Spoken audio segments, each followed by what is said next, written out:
നമസ്കാരം. യുദ്ധത്തിനിടയിൽ അതേപോലെ മാർപ്പാപ്പ നമ്മളെല്ലാം വിട്ടുപിരിഞ്ഞ ഈ അവസ്ഥയിൽ ഈ മറ്റൊരു പ്രധാനപ്പെട്ട മരണം നമ്മയെല്ലാം വേദനിപ്പിക്കുന്നുണ്ട്. എന്നെ സംബന്ധിച്ചിടത്തോളം ഞാനുമായി വളരെ അടുത്ത ബന്ധമുണ്ടായിരുന്ന MGS നാരായണൻ എന്ന ചരിത്ര നായകൻ അദ്ദേഹം യാത്രയായിരിക്കുന്നു. 92-ാം വയസ്സിൽ കോഴിക്കോട് മലാപ്പറമ്പിലുള്ള വീട്ടിൽ നിന്നാണ് അദ്ദേഹം യാത്രയായിരിക്കുന്നത്.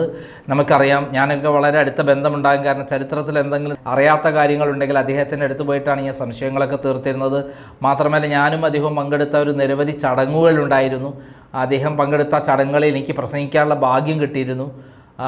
മാത്രമല്ല, അഴീക്കോടുമായി ബന്ധപ്പെട്ട് സുകുമാർ അഴീക്കോടുമായി ഉണ്ടായിട്ടുള്ള വിവാദങ്ങളിൽ അദ്ദേഹം പ്രതികരിച്ചു. അദ്ദേഹം കാലിക്കറ്റ് യൂണിവേഴ്സിറ്റിയിലെ ചരിത്ര അധ്യാപകനായിരുന്ന അവിടുത്തെ ഹെഡായിരുന്നു.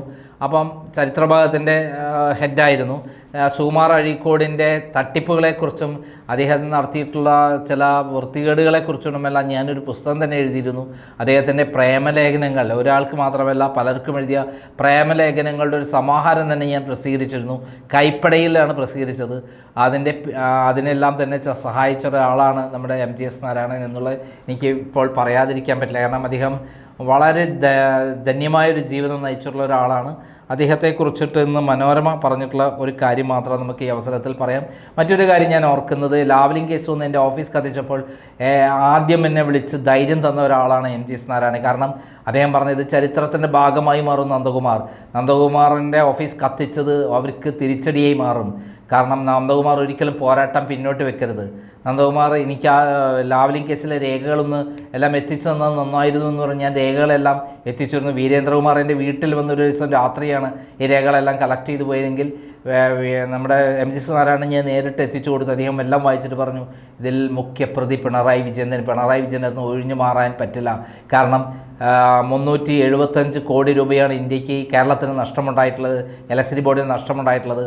വെറും 100 കോടി രൂപയ്ക്ക് ഈ ബാലാന്തർ റിപ്പോർട്ട് പ്രകാരം ബെൽ എന്ന് പറയുന്ന ഇന്ത്യയിലെ നവരത്ന സ്ഥാപനം പൂർത്തീകരിക്കേണ്ട പദ്ധതി 278 കോടി രൂപയ്ക്ക് എന്ത് അടിസ്ഥാനത്തിലാണ് പിണറായി വിജയൻ ഒപ്പിട്ടതും യാതൊരു നിയമപരമായ സാധുതയില്ലാത്ത നിയമപരമായിട്ടല്ലാത്തൊരു എഗ്രിമെൻ്റ് വഴി ഒരു അന്താരാഷ്ട്ര എഗ്രിമെൻ്റ് നടത്തുമ്പോൾ കാണിക്കേണ്ടതായ എല്ലാ നിയമങ്ങളും പാലിക്കാതെ, ഒരു നിയമങ്ങളും പാലിക്കാതെ കേരളത്തിൻ്റെയോ കേരള സർക്കാരിൻ്റെയോ ഇലക്ട്രിസിറ്റി ബോർഡിൻ്റെയോ അതോടൊപ്പം തന്നെ കേന്ദ്ര പവർ അതോറിറ്റിയുടെയോ മാത്രമല്ല അന്താരാഷ്ട്ര ലെവലിൽ ടെൻഡർ വിളിക്കാതെ എങ്ങനെയാണ് പിണറായി വിജയൻ ഇങ്ങനൊരു കരാറ് കൊടുത്തത് എന്ന് അത്ഭുതത്തോടെ കാണുകയാണ് അദ്ദേഹം പറയുകയുണ്ടായി.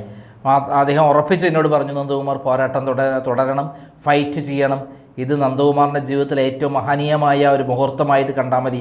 ഓഫീസ് കത്തിച്ചതോ അതിനെ കൊല്ലാൻ ശ്രമിക്കുന്നതൊന്നും ഒരു വിലയും കൽപ്പിക്കരുത്, തൻ്റെ പുറം മുന്നോട്ട് പോവുക എന്ന് അദ്ദേഹം എന്നോട് പറഞ്ഞത് ഞാൻ ഇപ്പോൾ ഓർക്കുകയാണ്. ആ MGS നാരായണനാണ് ഇപ്പോൾ നമ്മയെല്ലാം വിട്ടുപിരിഞ്ഞ് പോയിരിക്കുന്നത്. ഇതിനിടയിൽ കഴിഞ്ഞ കുറച്ച് ദിവസത്തിൽ ഞാൻ കുറച്ച് വിട്ടുനിന്ന സന്ദർഭങ്ങളിൽ യാത്രയുമായി വളരെ ഞെട്ടിക്കുന്ന ചില സംഭവങ്ങൾ തപ്പിയെടുക്കാൻ വേണ്ടി യാത്ര ചെയ്തപ്പോൾ എനിക്ക് അതിനിടയിലാണ് അദ്ദേഹത്തിൻ്റെ വിയോഗം ഉണ്ടായിരിക്കുന്നത്. എന്തായാലും മനോരമ വാർത്ത ഇന്ന് അതും അവലംബിക്കാം.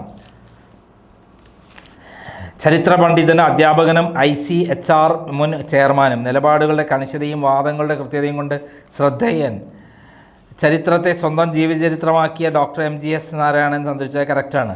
പ്രമുഖ ചരിത്ര പണ്ഡിതനും അധ്യാപകനും ഇന്ത്യൻ ചരിത്ര ഗവേഷണ കൗൺസിൽ മുൻ ചെയർമാനുമായി അദ്ദേഹത്തിൻ്റെ അന്ത്യം മലാപ്പുറം ഹൗസിംഗ് കോളനിയിലെ മൈത്രിയിൽ ഇന്നലെ രാവിലെ 9:52. ഞാൻ നേരത്തെ അദ്ദേഹത്തെ പലതവണ പോയി കണ്ടുള്ള ഈ വീട്ടിൽ വെച്ചാണ്. പ്രായാധിക്യം മൂലമുള്ള അസുഖങ്ങളെ തുടർന്ന് ചികിത്സയിലായിരുന്നു സംസ്കാരം. ഇന്നലെ വൈകിട്ട് 4-ന് ഔദ്യോഗിക ബഹുമതിയോടെ മാവൂർ റോഡ് സ്മൃതിപഥം ശ്മശാനത്തിൽ നടത്തി. 1953 മദ്രാസ് സർവകലാശാലയിൽ നിന്ന് ചരിത്രത്തിൽ 1ാം റാങ്കോടെ ബിരുദാനന്തര ബിരുദം നേടിയതോടെയാണ് മുൻഠായിൽ ഗോവിന്ദമേനോൻ ശങ്കരനാരായണൻ എന്ന MGSൻ്റെ വഴി ചരിത്രത്തിൻ്റേതായി മാത്രമാകുന്നതുമായത്. കോഴിക്കോട് സാമൂതിരി ഗുരുവായൂരപ്പൻ കോളേജിൽ ഞാൻ പഠിച്ച കോളേജാണ്. ഞാൻ ജനിച്ചതും വളർന്നതും സാമൂതിരി ഗുരുവായൂരപ്പൻ കോളേജ് തട്ടകത്തിലാണ്. കേരള സർവകലാശാല കോഴിക്കോട് കേന്ദ്രത്തിലും അധ്യാപകനായിരുന്നു. 1965 കാലിക്കറ്റ് സർവകലാശാല ചരിത്ര വിഭാഗം അധ്യാപകനും 70-ൽ വകുപ്പ് മേധാവിയുമായി. മംഗലാപുരം MG സർവകലാശാലയിൽ UGC വിസിറ്റിംഗ് പ്രൊഫസർ, മോസ്കോ സർവകലാശാലയിൽ ഗസ്റ്റ് പ്രൊഫസർ, ലണ്ടൻ സർവകലാശാലയിൽ Commonwealth academic staff fellow, Tokyo സർവകലാശാലയിൽ വിസിറ്റിംഗ് റിസർച്ച് പ്രൊഫസർ തുടങ്ങിയ നിലയിലും പ്രവർത്തിച്ചു. 1999 '90-ൽ ഇന്ത്യൻ ചരിത്ര ഗവേഷണ കൗൺസിൽ അംഗവും പിന്നീട് മെമ്പർ സെക്രട്ടറിയുമായി. 92-ൽ വിരമിച്ചു. 2001-ലാണ് ചരിത്ര ഗവേഷണ കൗൺസിലിൻ്റെ ചെയർമാനായത്.